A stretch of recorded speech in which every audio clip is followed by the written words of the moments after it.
Did you change your mind? Would you like to come inside?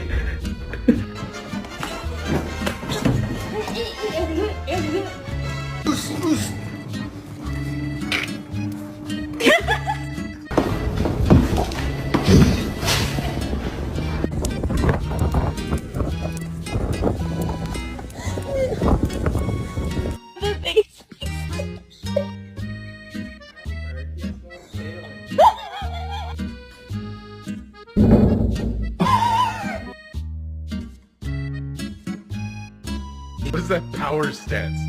What is this? What kind of house do we live in?